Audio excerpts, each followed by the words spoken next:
It has been beautiful weather here in Cape Town until in the morning today when I was having breakfast and I realized that it's raining. But at least it gave us time to see Cape Town and enjoy. So in the session now was we were talking about open science for the public good, and one of the speakers was Dr.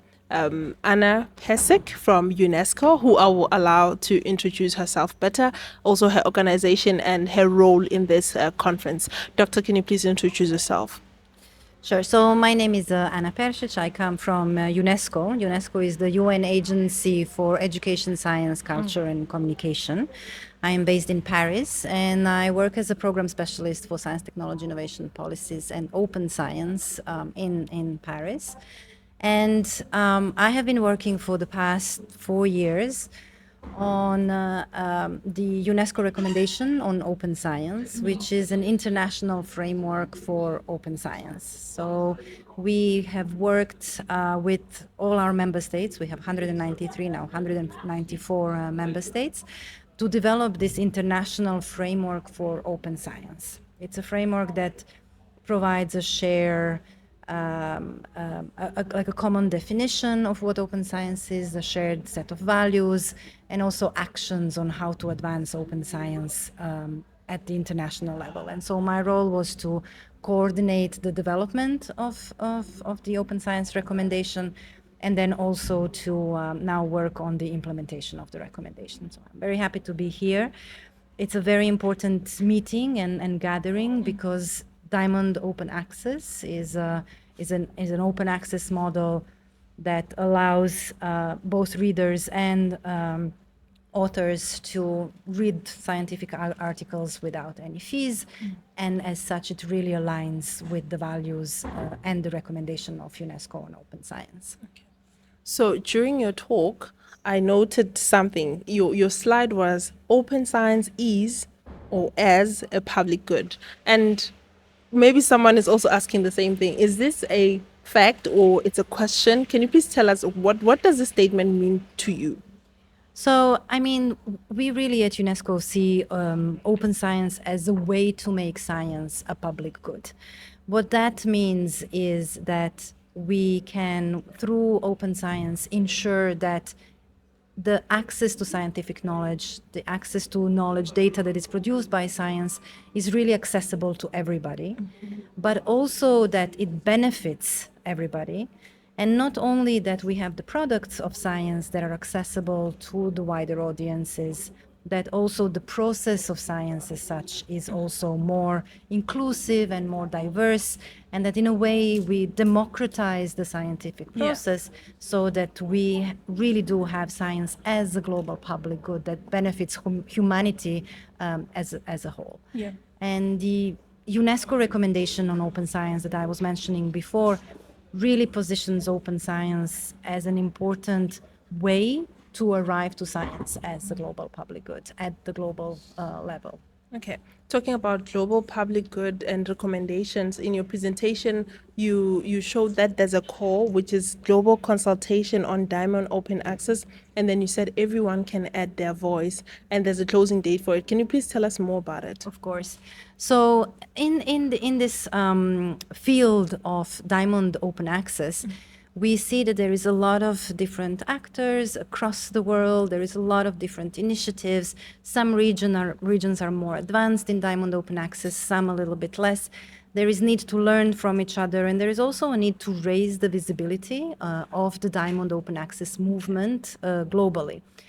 To understand better what the needs are of the community so that we can raise the visibility and that we can together raise the impact, we launched this global consultation to really understand what the needs are. Is there a need for a coordination mechanism at the global level or some kind of collaborative way framework around Diamond Open Access?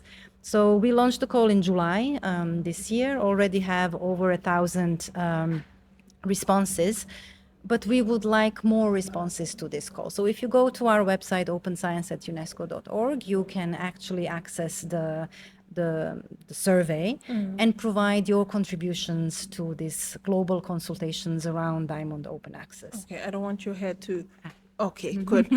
You also show us some few results or take away from the feedback that you got so far. Do you want to share a few of them? Sure. So one thing that we saw is that there was a very good feedback from Latin America. Lots of our respondents come from Latin America, almost 50%, followed by Europe, Western Europe, and North America. And then a little bit less from Africa, from the Arab region, from Asia. So this really is also a call for colleagues that are in those regions to provide their voices, because we really would like to have a global perspective around Diamond Open Access. And another point that we've seen also is that a lot of people who have responded to the call are actually not 100% familiar about what diamond really means and how it influences the way they work. So it's also kind of a call for capacity building and more communications around diamond open access.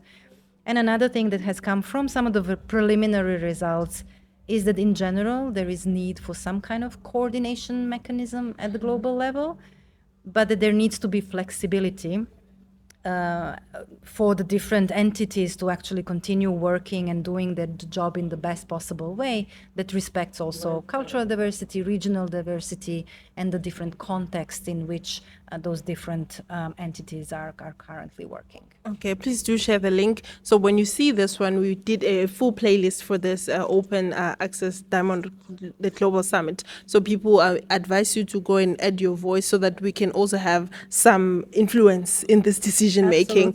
Absolutely. So far, your experience in the overall meeting also, did you guys get what you were hoping when you're organizing all those things and things that you're looking forward to after this meeting? Thanks. I think we already got more than what we kind of hoped for. Just by seeing the interest in the conference, the number of people that came, dedicated their time and also their inputs to the discussions online and also in person, I think already gathering the community is something that is very precious.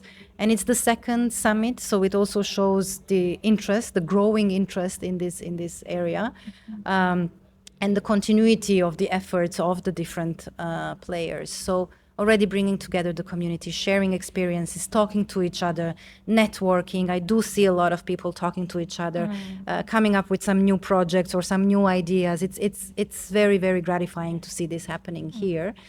And what we would like to have after this summit is also a very clear message through the declaration about what diamond is, what it means, and what are the ways in which it can be promoted at a global level.